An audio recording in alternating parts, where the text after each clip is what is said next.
Welcome everyone to another edition of Sunday Morning Reflections with me, Bishop Dexter Edmund, right here from the Bethel Church in Bristol. I want to say Happy Father's Day to all of our fathers, and I'm going to dedicate this song by the Apostolic Alliance Choir, Where Fair Heaven I See, to all of our fathers today. God bless you.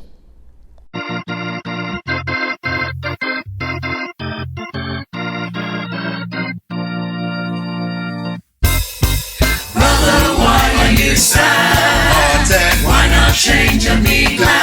Happy. Why not look up unto the one who loves you? He loves you too. Oh, glory, hallelujah. I am going to. I'm so happy to throw this roof again. I'm going to take you to a look and say heaven's right on down. When I anchor there, I am out again. No cares in there, no prayer.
I am really, really happy to have with me today on this very special edition of Sunday Morning Reflections, one of our three children and one of our two sons.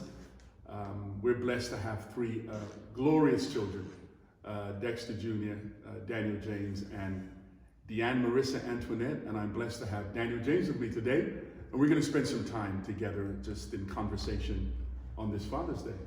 Good to see you. How's it going? It's going really well. It's going really well. I thought that we would forego the sort of regular preaching moment on this Father's Day and talk to you as my son and a father one day. Yeah. Soon, Hopefully so. Soon, hopefully. And we just have a conversation back and forth about what it means to be a son and to have me as a father, and for me to have you and Dee as sons and Riss as a daughter. So let me ask first about unconditional love, because I think that one of the things that I have learned to do, and it comes instinctively as a parent, but I think that as you and your brother and sister have gotten older, and now Yo and I are the parents of adult children, that unconditional love is kind of taken to another level. Talk to me about what that means to you, being loved unconditionally and how you love unconditionally. I think unconditional love for me I think I've learned that mostly through you and Mom, and I think that relates a lot to how I view my relationship with God. You know, I think about, you and Mom, and you all would do anything for us, and you all treat us incredibly well, and you love us, and always have, and I think when it comes to my faith and my relationship with God, I have to think, well, how much more does God love me? How much more would He care? If I ask you for anything, you're gonna be like, cool, I got you, to the best of your ability. And I think there's times where I struggle with my connection with God, or question whether He will come through or deliver on a particular issue. I constantly have to remind myself that my parents love me, and if I went to my parents, my natural parents, for something, they would do everything in their power to be able to support me in that. And so I constantly have to remind myself, how much more so would my Heavenly Father go above and beyond to just even show how much He cares for me, and just to show how much He loves me, and to meet all of my needs. So I think, the love I've had through my parents has definitely shaped that for me. And when it comes to the idea of unconditional love, I think for me, I've experienced that. I've experienced that through you and Mom, loving, my siblings and I, DJ and Marissa and I, even when we haven't done the right thing, even when we've, you all have given us a lot of space and to grow as individuals. And I look back on that and I'm incredibly thankful for that, because I've needed that particularly. And you all have given us that time and the space to be who we are, and to find who we are, and to really grow in our own particular relationship with God. Even, for me particularly, even the times where I wasn't with God, and the times I didn't identify as a Christian, the times where I didn't really recognize God in my life, but I needed that time, and you all gave me that space and continue to give me space to grow and to challenge and to really, I think, enhance the understanding I have of who God is in my life, particularly for me. There's so many challenges within our community, so many challenges as it relates to the absence of fathers in the lives of their children. And we hear that used as an excuse or a reason for non-productivity, especially as it relates to Black young men. Talk a little bit about that, and what has been the blessing of having a father present most of the time. We'll talk about that later. But what does that mean to not necessarily have had that experience where you don't know who your father is, or wouldn't be able to relate to him? Well, I think, particularly with the Black community, when we talk about absent fathers, and it's a conversation I think that a lot of other community groups like to have about the Black community when it comes to absent fathers, and it's a reality for many in the Black community, not all, I would say, but it's a reality for many. The way it's a reality for other community groups as well. But I think when it comes to the Black community, I think we have to look at the origins of that. When slavery was introduced, it was a very intentional act to break up the family structure and break up the Black family structure. So oftentimes the male slaves would be sold to different slave owners, and they would be on different plantations. And so those seeds were really sown from the very beginning of distant fathers or absent fathers, because it was a very intentional act to break up the Black family structure, because the slave owners knew that there was power within that structure, and if you can dismantle that, then you can continue to oppress a group of people. And it was one of the many strategies that were implemented to continue to oppress the Black people during slavery. So again, we see that thread. Again, it's the long-lasting implications of something like slavery, and we're still seeing it today. And so, for me, when I look at the community, I see a community that has been hurt in many ways through the absence of some of their fathers. But I think it's really important to recognize that it's not everyone, you know. And we come from a place, particularly back in the States, where I would say more people have fathers than not, and who are Black. And so again, it is an issue with our community, and that's something to be incredibly aware of. But again,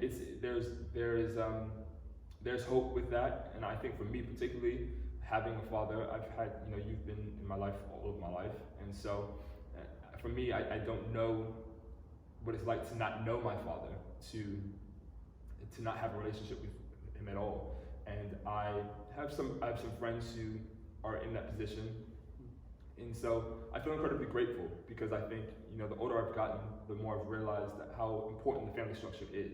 It's great that I know my mother, it's great that I know my father, it's great that you both are still together, and for me, that's been a great education in the realities of marriage and a relationship. I've seen firsthand the realities of what it takes to stay in a marriage. I've seen the highs, the lows, and everything in between. And so for me, that has been a great understanding and education for me growing up, and something that I genuinely prepares me moving forward. And Lord willing, when I get married and start my own family, I do think I have a very good foundation for what it takes to stay committed to someone for the rest of their life. And so for me, I feel incredibly grateful for that connection that I've had with you and with Mom. And so ultimately, it's been great. Having a father, is a beautiful thing. I have a great relationship with you. You're not just my father; you're one of my best friends. So it's great having that relationship with you. And I think for me, it's just allowed me. Again, I can relate that to my relationship with God and how I relate with Him. And so again, understanding the Father's love through understanding my natural father's love. But it's not like that for everyone, right? And it's important that, even if you don't have a natural father with you or in your life, or perhaps they passed away, or for whatever reason they may not be in your life, that it's really important to have father figures, And so even with me, I've had you in my life all of my life, but I've still had other father figures. I've still had other men in my life who have played the role of father, because it's not just one person that we grow from and we learn from. It's like the African proverbs. It's quite cliche to say now, but it takes a village to raise a child, right. And so there are a variety of different mother figures I have, there are a variety of different father figures I have, aunt figures, uncle figures, brothers, sisters, and it's really important to have a wide array of people who can sow into your life in different areas. And so I would say to anyone out there who doesn't have a natural father in their life, it's to look for father figures, or people who can sow into your life in that way. It doesn't always have to be your biological father. I've grown so much from other men in my life who have sown into me and have been very fatherly to me, whoever it may be. And so again, they don't have to be related to you to play a father role. Of course. We're sitting in Bethel Church here in Bristol, a church that I pastored, that your grandmother and your grandfather pastored before me. You are the son of a preacher. Your grandfather was a preacher. Your great-grandfather was a preacher on your maternal great-grandfather. Have you felt any pull or push, this whole subject of being a pastor's kid, a preacher's kid. Yeah. How did you and DJ and Risk kind of navigate that? How do you think that we did with, because I know for me, you know, I constantly got, you know, are you going to follow in the footsteps of your dad? And when you're young, you're like, absolutely not, like, absolutely not. And here we are doing, so how have you navigated that? And how difficult has it been, or how challenging has it been?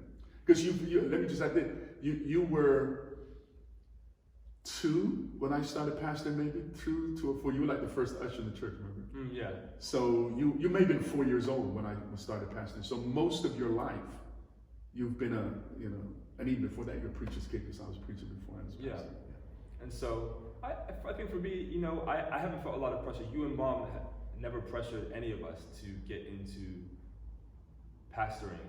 You know, I think when it was younger, it was just getting in some type of ministry, whether it was ushering or singing or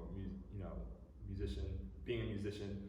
So I don't think, you know, I can't speak for DJ and Marissa, but I know for me, I never felt really pressured by you or Mom. I don't think that was your parenting style. I don't think that was really your heart for us to have to do something that we, you know, felt like we had to do, you know, to do anything that we felt like we had to do just because our parents did it. So I think I haven't personally felt the pressure. I think some of the pressure comes from outside the family, you know, and it's not a bad thing, you know. It's people are just, you know, they're curious, or they see you or they see Granddad, and they just get, you know, they say, oh, you know, when are you gonna start preaching, or when are you gonna start doing this, and that's not a bad thing, you know. I don't think I've ever really looked at it as a negative thing. Mm-hmm. You know, people respect you and respect Granddad, and I appreciate that, and I recognize that. And so for me, you know, of course it comes into mind, you know, growing up at some point. But I think for me, and I think for DJ and Marissa, I think we knew pretty early on that wasn't going to be our path. Mm-hmm. And like I said, you and Mom never really pushed us to go in that path. You know, you all gave us the space to find our own journey and find our own trajectory when it came to ministry and what that looks like. And so, you know, DJ has been in music, you know, ever since you can remember. Sure. You know, and for me, you know, again, I'm not a pastor, you know, but I do speak, you know, and so there are elements of what you and Granddad and, you know, and Grandfather Charles did and do that I take a lot of inspiration from. And I wouldn't be doing what I'm doing if it wasn't for what you and Granddad did and do. You know, a lot of what I do is very much inspired and has been cultivated through the ministry of our family. Mm-hmm. And so, even though I am not a church pastor or pastor of any nature, really, you know, a lot of what I do, like I said, is inspired by that. And I think this same energy and the same spirit is there. You know, and even the way I speak, you know, there's definitely there are definitely hints of Dexter Edmund in there and Gerald Edmund in there, and you know, and it's I've got my own thing going on. It's a different style. Very different. Got your own vibe. I've got my own vibes, which is my own speaking style. Right. You know, which is good. Yeah, but you know, you can definitely hear the elements of church in my speaking style at times. And so again, I'm very grateful for my upbringing. I'm very grateful for the nurturing I've had. I don't have to go far to hear or to see great speaking or great speakers. Mm-hmm. You know, whether it's you or Granddad, Bishop Monroe Saunders Sr., Bishop Monroe Saunders Jr. I've grown up listening to great pastors and great speakers my entire life. Mm-hmm. And that is definitely something that's cultivated me as a speaker. Mm-hmm. And for me, if I want to be a great speaker, it's important that I listen to great speakers, and I have done my entire life. So I'm incredibly grateful, you know, even when I look at my own career and my own path, to be brought up in the church and having the caliber of speakers I've been around and the environment I've been around most of my life. The pressure of being a pastor's kid, of course, it was first Abundant Life, then New Dimensions Church, and now Bethel. You're a full-grown adult now since I've come back to the UK. But certainly when we were in the States and you were a member of the church that your dad was the pastor, I spoke with Rissa, as I shared with you earlier, and one of the things that she said was that she's never felt like she's had a pastor, because I'm the only pastor that she's ever known, and she's only ever seen me as dad. Yeah. Do you identify with that in any way, and how did you feel the sort of pressure of being the pastor? Did you feel like you had to be, the example? Because I know very much in our generation, growing up here, that was very much part of the burden. That as the pastor's child, you were the standard, and I remember my dad saying all the time, I can't be out there telling other people what to do with their children, that whole thing. So talk a little bit about that. Yeah, I think I relate to that to some degree. I think being a pastor's kid, I think every pastor's kid probably has a different experience depending on their family and the structure of their church, etc. I think for me, it's challenging because you just want to be yourself. You don't, again, I agree. And looking back on it, I understand more, but at the time it was really annoying. But it's like, as a pastor, it's really hard, it's really challenging to tell or encourage other people or the congregation to bring their families to church, and your family isn't at church. Or if your kids are doing something and you're encouraging other people's kids to not do that, it complicates the message, and sometimes I guess undermines the message to a degree. So I understand that, but yeah, it's challenging because you just want to be yourself. You don't want to be the standard for anyone. But I think our church was really good at that in terms of allowing us to just be who we are. Yeah. I think they normalized the situation and they allowed us to just be who we are, and they recognized that at the time we were kids, and they gave us the space to grow in that. And so I'm really thankful for New D and everyone there, because they just treat us regularly. I think sometimes the congregation can put you on a pedestal, and then that makes it really challenging. And the thing about pedestals, regardless of who it is that we're doing it to or who we put on the pedestal, it's really dangerous for both parties involved, people that you're putting on a pedestal and for yourself as well, because it's essentially setting people up to fail you and to disappoint you. And so regardless of what space of life that is in, it's really important that we don't put people in these idolized positions. Everyone has the same capacity to disappoint you, hurt you, love you, etc., as anyone else. So I think New D was really good at that in terms of just normalizing, like I said, the situation and normalizing us. And I think, I'm really grateful for that. And ultimately, I don't think, I think for me particularly, I'm just me, and it's like you were always determined to be you. Yeah, I think I've always been, I don't know, I guess typical middle child. I think I've always kind of just done my own thing, and I'm very adventurous. I'm very curious about the world, and I think that's taken me to a lot of different places that I'm very grateful for. That's come with its own set of challenges as well. But I'm incredibly grateful for the experience that I've had and the trajectory of my life so far, and I thank God for keeping me and for blessing me the way He has. And I'm going to continue to be me. For me personally, I don't fit neatly into any church. That is something I've made peace with a long time ago, and I don't believe God's made me to be like that. And so again, at any church I'm at, and every pastor that I've had, at some point they recognize it themselves, and they'll say to me, but I don't fit neatly, into and like I said, into many churches, and that's something that again I've made peace with, and I'm okay with, and I celebrate. I am who I am, and God's made me unique, and He's made all of us unique. We don't all have to be cookie cutter cutouts of what we think being a Christian is. How we embody our Christianity is between us and God. It doesn't have to be. It doesn't have to look like someone else. It doesn't have to look like anyone else. And I think we have to recognize that God has created us all uniquely for a reason. So going against that really is saying, in some ways saying, God, I think you messed up. If we're negating certain aspects of ourselves, if we're negating gifts and talents that we have and our personality, and it's not saying that God doesn't want to refine us in any way. Of course He does. But I firmly believe that when God calls us to relationship with Him, He wants to develop our character, not change our personality. It's not about becoming a different person in that sense.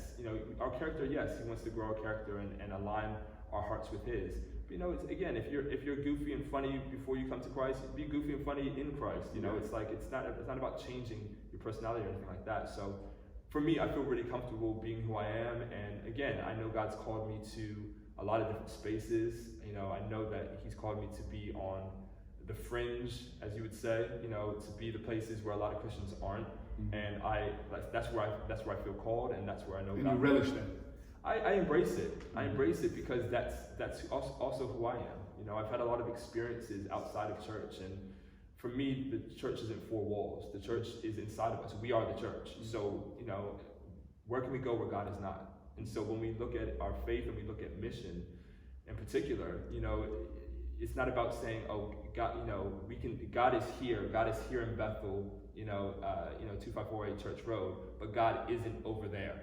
And it's like, well, where can you go where God is not? Right. First of all, God is inside of us. So it's not like, oh, God's going to heal here, but if you're at a festival, He can't heal there. Or you can heal here, but, you know, if you're at the airport, He's not going to heal there. God has no restraints, and the restraints that we put on God, we put on God. He can do anything. And so again, I think there is also room for us as Christians to evolve, and also to expand our understanding and knowledge of and belief of what God can do, and how He can do it, and who He can do it through. You know, and so for me, I think, you know, something that I think for me that has really come out of, I think, with your mom and how I've been brought up. You know, again, giving me that time and space to grow and to explore, because I think for me that has helped to enlarge my understanding of who God is. Sometimes I think as Christians we can compartmentalize God and say, like, again, that He operates like this and like that, and that's how we know Him. But there's so many different sides to God. It's like a prism. It's like God, show me a new side of who you are. Show me a new side. And when we get comfortable with that, He changes Himself again, and He positions Himself again, and we see Him completely different. You know, He is, you know, and I would say if you think you know all of who God is, you know, I would pray that God shows you a new side. Sure. That He shows you something different, because there are so many facets to God, and it's just God. I think one of my prayers is just, God, show me something new. You know, excite me again, and that's something that I constantly pray to God for. I am as a father. And I think I can speak for your mom as well. And you celebrate the fact that we gave you and Deeds and Riss the space to explore, to grow. But for a father, for a parent, it was very frustrating, you know, and it literally, and I know other parents will probably identify, where you literally have to turn your children over to the Lord. Because you know, you were out in California. There were times we didn't hear from you. You were literally doing your thing, and you have to just say, God, like, you know, Lord, wherever he is tonight, you know, just bless him and protect him. And then when you were going through that stage of questioning, you know, we had raised you to be Christian, and you were exploring some other things. And I remember one time you'd come home and you were talking, and I literally just wanted to like punch you in the chest, you know, just got to say, what? But, and then the sort of caveat of that, Dan, is being a pastor, and then the patience that you have with young people and other people's children. And for me, I remember there was a time when I really felt that I was touching and reaching other people's children, but couldn't reach my own. And that was very, very challenging. But to see what God has done, because I think that God, you know, well, we know he's amazing, but to see how when you trust God at that level, you know, when you really trust God at that level, and you say to God, there's nothing I can do now. My kids are grown, they're out the house, they're living in different parts of the country, at times different parts of the world. You're not there to be the constant sort of guide, you know, what time you're coming in, you know, where you're going, you're free to do, and seeing how God has kept you all. For me, I celebrate that on Father's Day. I celebrate the fact that our Father, our Heavenly Father, is that loving, that not only would he love us the way that he does, but he would love our kids. So I really appreciate you sharing that. And I remember my dad saying to me, you know, you're not going to know until you have children, you know, and then you have children and you realize that, wow, what he was saying, you know, was absolutely true. So Let's segue to something else, because I know another subject that's really important to you. A couple weeks ago, I stood as a very, very proud father to see you speak to thousands of people. And in my entire ministry, I don't know that I've spoken to that many people at one time. And seeing you take that mic and address that crowd was very, very, it was a tremendous blessing, obviously, and the sort of the pride you feel as a father. But talk a little bit about the movement. You know, here in Bristol, of course, we were both at the march, and we've seen the things that have happened since then. Just kind of capsulize it, because I know for you, you've kind of said to me, Dad, I just need to take a break, you know, because it was starting to get like really overwhelming. I think, well, first of all, thank you, and it was great to be there with you. So it's great that you were a proud father. You're also a great cameraman. Yes, so absolutely. Thank you for that. But no, I think with a lot of people, within the Black community and outside the community, in other community groups as well, it's been really challenging the past few months, with the pandemic for one, but then also to see the continual killing of unarmed Black people at the hands of the very people who have sworn to protect them, who've pledged an oath to protect them, the police. To be murdered at the hands of the police. And this is something we have seen as Black people for generations. And this is nothing new for us. And perhaps it's quasi-new for other people, but this is something we have been experiencing. And so, it's not just, being murdered by police, it's also the everyday covert and overt racism and prejudice that Black people around the world experience. It's the inequalities of Black people in the healthcare system, in a variety of different industries. If you look at the music industry, there's inequalities there. If you look at education, there's inequalities for people of color there. Almost every industry, there's some type of inequality that Black and other ethnic minoritized people experience. And that really is a reflection of the world we live in. There are inequalities in society for Black and ethnic minoritized people. But particularly with Black people, again, there's anti-Blackness within a lot of Asian communities. There's anti-Blackness in almost every culture and community. There's some form of anti-Blackness.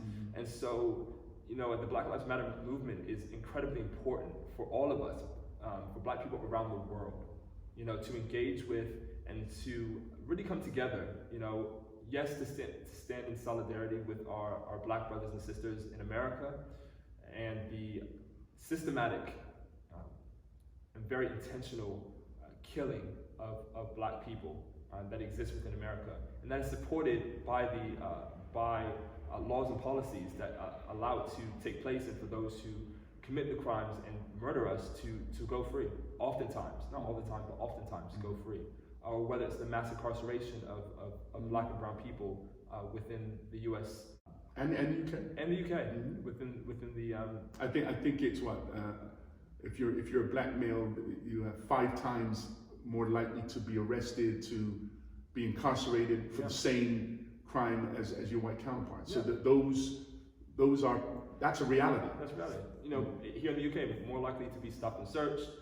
I've been stopped in Bristol, and so it's tough. There are a lot of realities for Black people, and I think this isn't the first time Black Lives Matter protests have gone on. This has been going on for years now, in terms of this particular campaign. But I think, I think what made this year different, I think there's a plethora of different reasons. One, I think it was the pandemic, so a lot of people were out of work. And so, seeing Black people killed by the police is nothing new for a lot of people. But I think people were just fed up, one, with being inside all the time, and I think there's a lot of pressure that's building up. And I think and then we were seeing it, and then also too, we had three killings, one a week for 3 weeks. It started off with Ahmaud Arbery, then Breonna Taylor, and then we had George Floyd, and literally one a week. And by the way, Breonna Taylor's murderers are still on the loose to this day. And so we don't just need justice for George Floyd, we need justice for Breonna Taylor and every other person, particularly Black person, that has been killed at the hands of police. So the fight is not over, and there's a lot of work to do. But it's incredibly important that we stand in solidarity with Black people around the world. And it was great to be at the Bristol Black Lives Matter protest few weeks ago with you and some of my friends, and it was great. Part of what made it so great with the people that I was with, and it was incredible.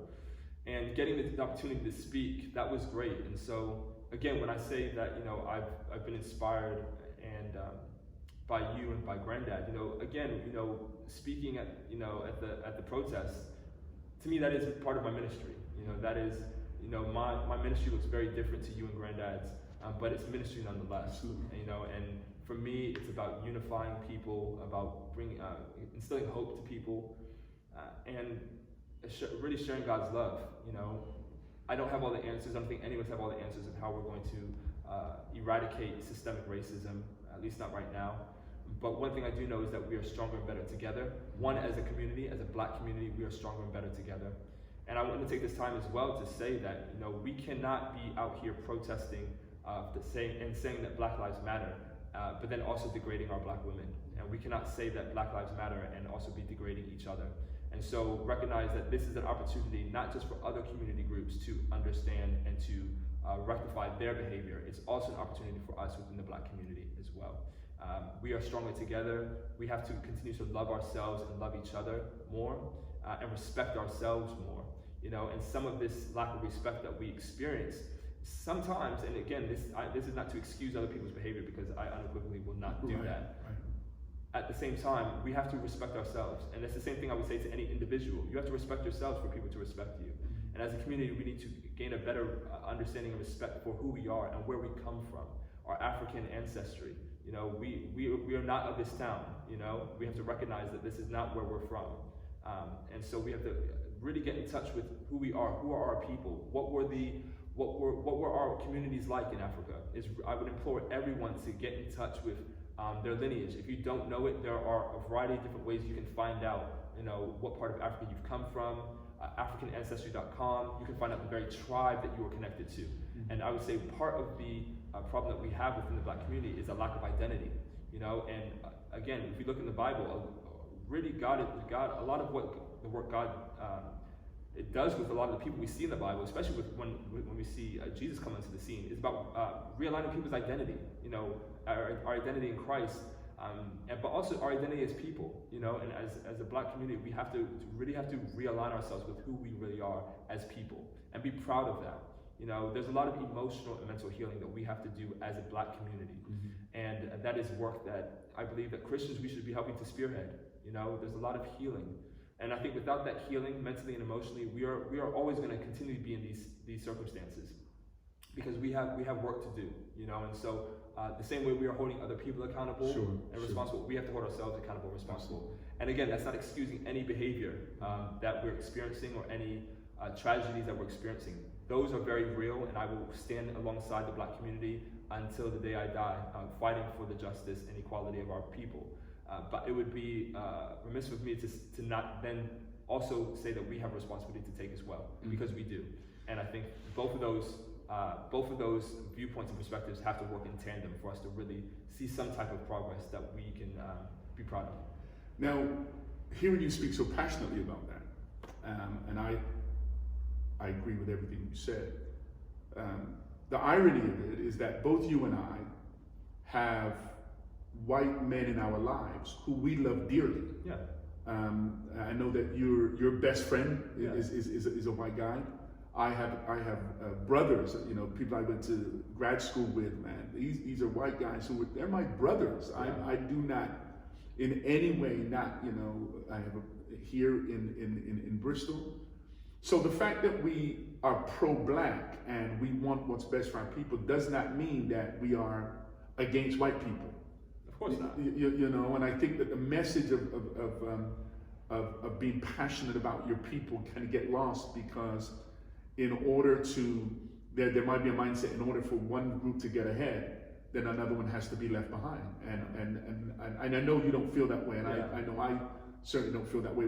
There's an iconic picture this week of the brother, the Black man carrying the white guy. It really is going to be iconic, I think, historically. But as a people, first of all, we're very forgiving. Yeah. And we have been raised. I mean, talk about systematically to care for people, Yeah. you know, and to care for our own. And so I applaud you, and I know the pressure. I know the phone's been ringing this, you know, the last couple of weeks. You've been getting a lot of traffic on social media. And you said to me, you know, Dad, I just need to take a break. Why do you feel like you just need to kind of just step away for a little bit? I think it gets a lot sometimes, and I think, you know, I think sometimes what people don't recognize is the mental and emotional impact that racism and prejudice has on any particular community group, but particularly the Black community. You know, this is an everyday thing for a lot of people, you know, and that would begin to erode your mental health, or begin to erode your self-confidence, you know, the value you have on yourself. When you're continually being shown, whether those are through microaggressions, overt or covert racism or prejudice, that you are inferior literally just because of how you look, that would start doing something to your psyche. That would do something, you know. And so again, in some ways I feel as Black people we are out of physical change, but a lot of the stuff we have now is mental, you know. And that's a lot of pressure at times. It's a lot of pressure at times, but it's something that needs addressing and needs healing, you know. Again, we're talking about generations of trauma. Yeah. Recognize that slavery has, almost every culture and country has had slavery at some point in time. You know, you don't grow empires, whether it's the Roman Empire, Ottoman Empire, British Empire. Any empire has some form of servitude, you know, and also too, regardless of whether it's an empire or not, slavery has been around since probably the beginning of time, nearly. But people have to recognize the Atlantic slave trade was unprecedented. And part of that was the fact that in order to keep people's morality at bay, the Europeans had to literally come up with a false narrative that Black people were genetically inferior to white people, for people to be able to, even just for people to allow it to go on. And so it was highly immoral, slavery that is. And so again, they came up with this narrative that we were genetically inferior. And again, those mindsets get passed down from generation to generation. Remember that there were zoos that people had in Black people in this country. This country. And so, and I think that was probably just not even 100 years ago. There were zoos where they had Black people and other in cages. And people come to look at them, touch their hair, pet them, and that, again, because that mentality that was passed down, and that mentality wasn't eradicated, and you still see those implications of that mindset today. And again, it's the same thing. It's the same mindset that makes people cross the street when there's a Black person walking towards them, or hold their purse tighter, or lock their doors when you walk past. It's that same mindset again that gets passed down. And you know, I fully believe that we need laws and policies to help progress and reform the system, or completely eradicate the system, however you want to look at it, however philosophical you want to get with it. Of course, laws and policies, we need that. And as Black people, we need to understand what we're even asking for, of course. But if you are passing legislation, but you are not working with people's minds and hearts, you're gonna make it so that a Black person can work in a corporate space but still experience racism on the street. You have to. These are matters of the heart, you know. And this, I think, the heart is part of the is one of the spaces that we haven't, as a world, we haven't really worked on as much. You know, people are very much working on laws and policies, which are incredibly important. But again, we need to start fixing and changing people's perspective in their heart and minds about different community groups. And that's work that our white brothers and sisters and Asian brothers and sisters have to do as well in their community, you know. And so again, being pro-Black doesn't mean you're anti anything. It just means that we're pro-Black. And recognizing that the mindset for one community or for one race to progress, another one has to be left behind. Has to be left behind. That's the mindset that got us here in the first place, and that's not a mindset that is inherent to the Black community. I assure you that. You know, last time I checked, the Black people weren't the ones who tried to take over the world twice in a world war. We weren't the ones who implemented a slave trade that crossed a variety of different continents and had long-lasting, centuries-lasting implications. That wasn't our community. And so there is no historical evidence that we have any plans of leaving anyone behind in this conversation. And so I don't believe as a Black community that we work out of a scarcity mindset. There's no historical evidence that is on our agenda. What we want is the right and for equality and equity across the board, across industries, across cultures. That's what we want. And so there's no reason for anyone to be afraid of what Black people are endeavoring to do. Everything I do has to, from my particular point of view, I'm for unity. I'm for unity moving forward. I have a vast array of people in my community, and it's something that I take a lot of pride in. Sure. Whether it is, whether it's Asian, white, Black, a variety of different ethnicities, races, LGBTQ+, and sexual orientations, different ways of thinking, people who come from so many different backgrounds, and I'm so proud of that. I love that because I believe that really is the heart of God. And so I'm for unity moving forward. I said that at the protest, and I remain committed to unity moving forward. Full stop. With that being said, I do recognize that as a Black community, we have to prioritize our community as well, because we will always be left behind if we don't. Because we're not at an equal playing field right now.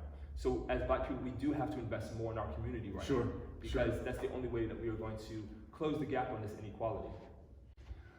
Well, what can I say?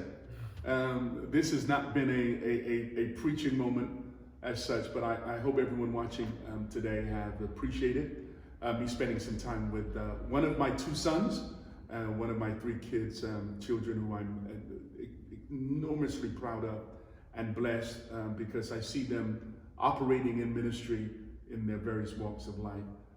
Hopefully one day this young man is going to make me maybe a grandfather again. Dad, I really appreciate your time, and I really do. And I'm going to ask you to close us with a word of prayer as we prepare for the remainder of our day. But thank you to everyone for watching. To all of our fathers, I want to say Happy Father's Day to all of you, grandfathers, godfathers, whoever you are. Men that are doing the right thing for their kids and their families and being there. It's challenging now, but Dan and I want you to know that we very much appreciate it. Dan, why don't you look into that camera right there and just close us in prayer. Thank you all. Dear Heavenly Father, Lord God, we thank you for this time, Lord God, to be together. I thank you for my father. Lord God, I thank you for the man that you have created him to be, Lord God. I thank you for my family. Lord God, I thank you for the blessings that you've given us.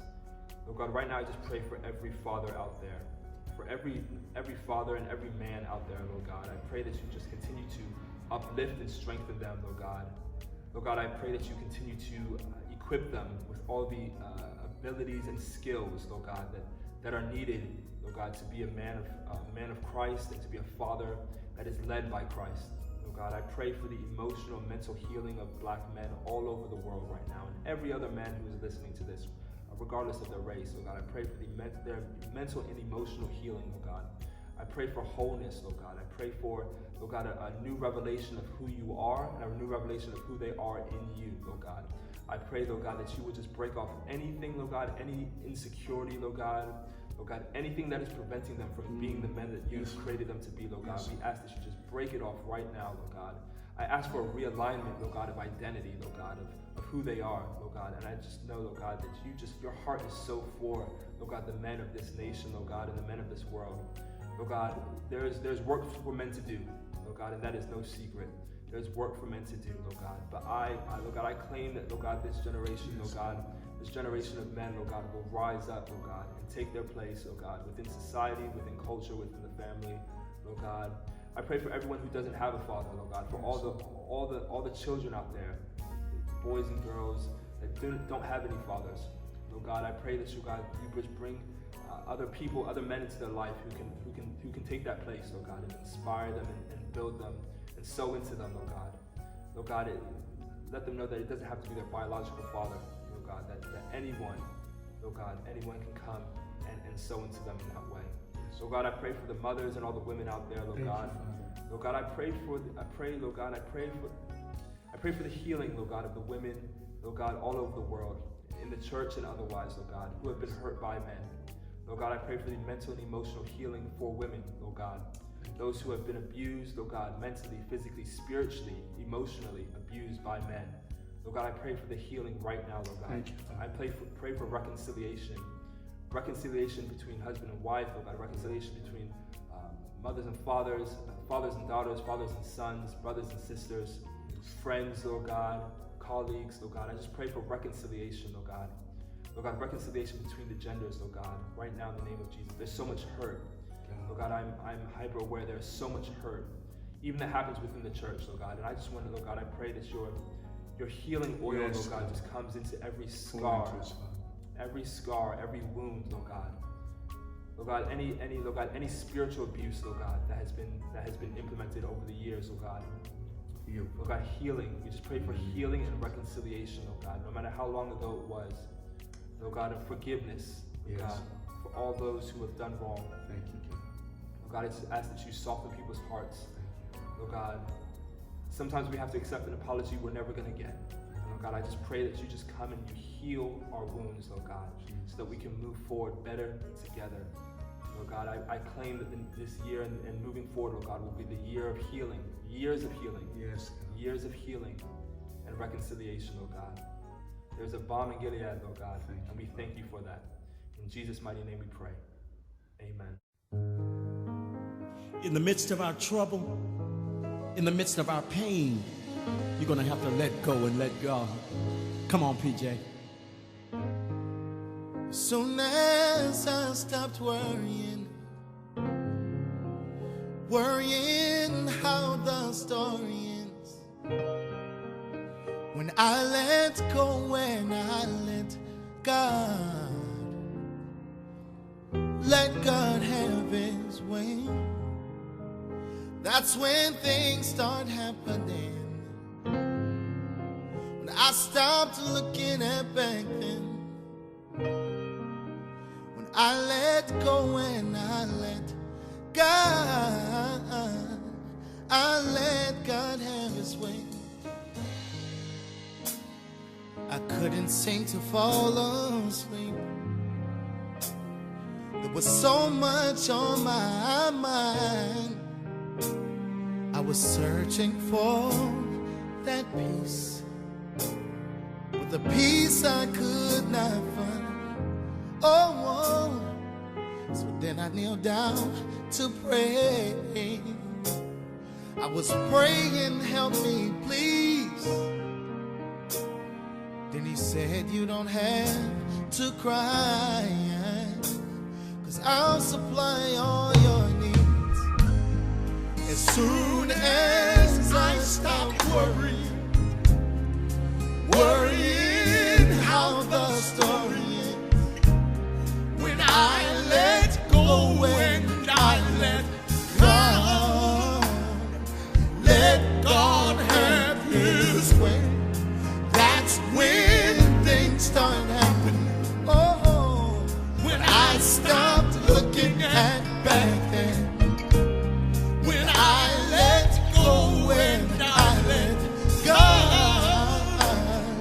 let God have his. So just let go, and let God, oh let go, and let God, oh let go, and let God, oh let go, and let God, just let go, and let God, you can handle it, let go, and let God, oh let go, and let God, oh let God, let go, and let God, you gotta let go, you gotta let go, and let God, you gotta let it go, you gotta let go, and let God, he can work it out, oh let go, he can handle it, and let God, whatever the storm is, oh let go, whatever the problem is, let God,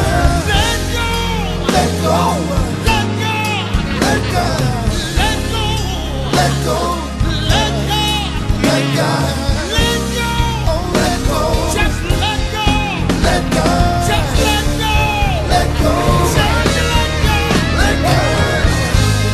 Soon as I stop worrying how the story ends, when I let go, when I let God have his